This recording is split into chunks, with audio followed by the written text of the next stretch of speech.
0. So do we have the pro-Second Amendment Supreme Court that we think we have? This week we lost a major case, and it could be a key indicator on just how much gun owners can depend on the courts to protect and save us.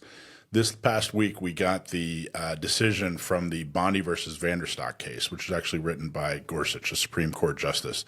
And we're going to play a video. I was actually on local ABC to talk about it, and they ran the story. Let's watch that video.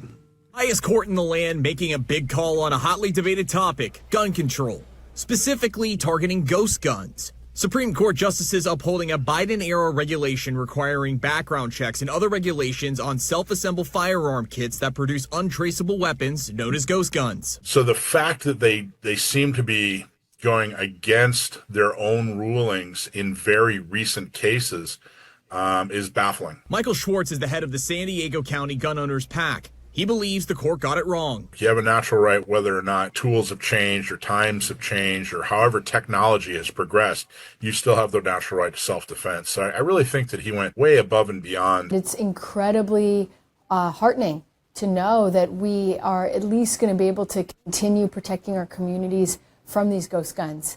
Interim San Diego County Board Chair Tara Lawson-Reamer tackled the ghost gun issue at the county level. Back in 2021, she and then Supervisor Nathan Fletcher backed a proposal to ban the weapons in San Diego County, which passed the following year. If we're going to have firearms in our country, that we need to have serial numbers on them so that we can trace them if they're used in a crime. The San Diego Police Department's Ghost Gun team, which I profiled in 2022, tells me since its inception, 454 ghost guns have been taken off the streets. Those applauding the Supreme Court's call say it's a step in the right direction in reducing gun violence. So I think this is just part of that work of keeping our kids safe and keeping our community safe. Others feel the court went too far. They're not actually purchasing a firearm.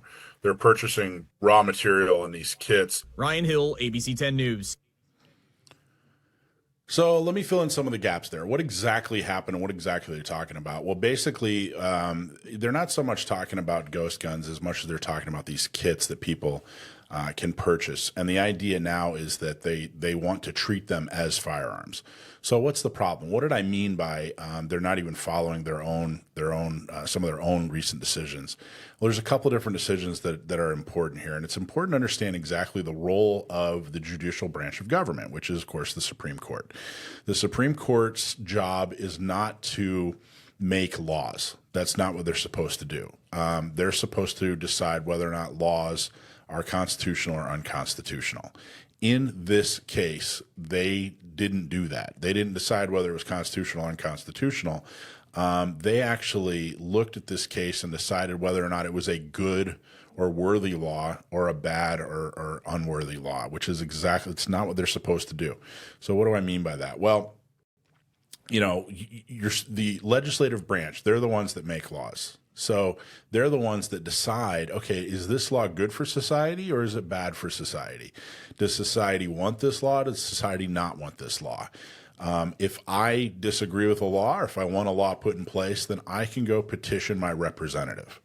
If a Supreme Court justice is saying, hey, a law is good or bad, who do I have to petition? I can't go the Supreme Court justice isn't somebody that can be elected. So this is really a case of people not quite understanding civics. What they were looking at is a Biden-era regulation where basically his DOJ said, hey, you know what? These kits, we're now going to treat them as if they are firearms. Well, that's the executive branch. They don't make laws either. The executive branch takes laws and implements them. They're executives. So they can't decide, what is or isn't a firearm. They can decide how exactly, paperwork gets processed. That's their job. And the Supreme Court, many of the same justices that voted against this in this case, voted on another case recently, which was the Looper Bright Enterprises case, which is Chevron deference. Chevron deference, they decided, means that basically it actually ruled against Chevron deference, meaning that these bureaucratic departments can't create law. It very much limited what they can and can't do. But in this case, in Vanderstalk, they said, yes, they can create law. In fact, part of Gorsuch's opinion basically said, hey, look, these kits make it very easy to take these raw materials and create a firearm. And he even said that, now the tooling and the ability to get the knowledge to turn these raw materials into firearms is extremely common. So therefore, we need to implement this law. So he's basically implying that 20, 30 years ago, this would be unconstitutional. But because of technology, because now you have the internet to look up how to do it, and because now the machinery in order to make these raw materials into firearms is readily available. You can go down to Home Depot or wherever. I don't even know where to buy it, to be honest with you. But he said that you could easily get it because of that, because the technology has changed. Then suddenly this law is unconstitutional. That's completely against everything that he as a Supreme Court justice has talked about when it comes to the law. That's not his job. That's not the Supreme Court's job to decide whether or not this is a good or a bad law, or whether technology does or doesn't exist, whatever. His job is to decide whether or not it's constitutional. And if he'd stuck with his previous decision, at least in this case with Chevron deference, then there's no way in the world that the DOJ should have been able to, the federal DOJ should have been able to come up with this law making raw materials into firearms. Could the legislature, or could Congress do that? Yeah, they actually could. They could decide, hey, you know what? We're going to take this raw material and we're going to treat it the same as a firearm. Or, they could basically state it that, hey, this is where in the processing, raw material turns into a firearm. They're actually able to determine that. And of course, we make the case that, hey, that's not a gun. It's not a gun. Well, it's not a gun. It doesn't have the protection of the Second Amendment. It's raw material. So, they would have the ability to do that. Now, to get rid of it, the Trump administration could actually take the steps and undo the regulation, because this wasn't a law. It wasn't voted on by Congress. Are they going to do that? I don't know. I think I'd give the Trump administration maybe just better than a 50-50 chance of doing that. And they talked about this in the Cargill case where they talked about bump stocks. Interestingly enough, the Cargill case where they said, hey, you know what, bump stocks are legal, wasn't really about bump stocks. It was about, the process and procedure. Did they have the ability? Did this bureaucracy, this executive branch, did they have the ability to decide that a bump stock is now a machine gun? So they didn't sit there and decide whether or not a bump stock was good or bad for society. That's not their job. They just decided in that case that, hey, this is way overreaching. They can't decide whether or not a bump stock, they being the ATF, the DOJ, the executive branch, can't decide whether a bump stock is or isn't a machine gun. That's up to Congress. They're the ones that make laws. So they flew right in the face of that decision. And basically was completely and totally contrary to that. Even if you go back, one of the other, and I'm looking at very recent cases, this has nothing to do with the Second Amendment, but the Dobbs versus Jackson opinion, which came out the day before the Bruen decision, and it had to do with abortion. That had absolutely nothing to do with abortion. They didn't actually make a decision on whether or not abortion is good or bad for society. Their case was, this isn't addressed in the Constitution. And these are the same Supreme Court justices that just ruled against gun owners. They said, hey, you know what? Abortion has nothing to do with the federal government. There's nowhere in the Constitution where it's protected. Therefore, it goes back to the states. Now, there's nothing in the Constitution that supports this case.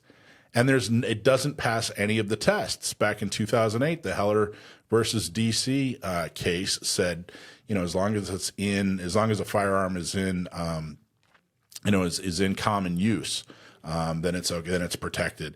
And then the Bruen case just last year said, hey, you have to go by the text, history, and tradition.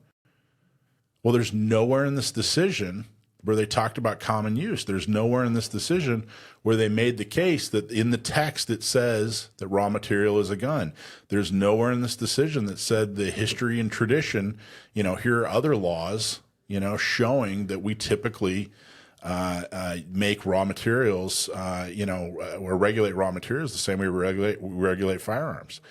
So this was completely misguided, and that's not by my standards. That's by the Supreme Court standards in recent opinions. This isn't, I'm not talking about opinions that happened 50 or 100 years ago. I'm talking about the exact same justices that ruled that Chevron deference is way too, there's way too much power in the executive branch. When they ruled on abortion saying, hey, there's nothing in the Constitution, when they rule in Bruin saying text, history, and tradition, and then they don't go by any of those decisions, it doesn't make any sense at all. So they were completely wrong with this.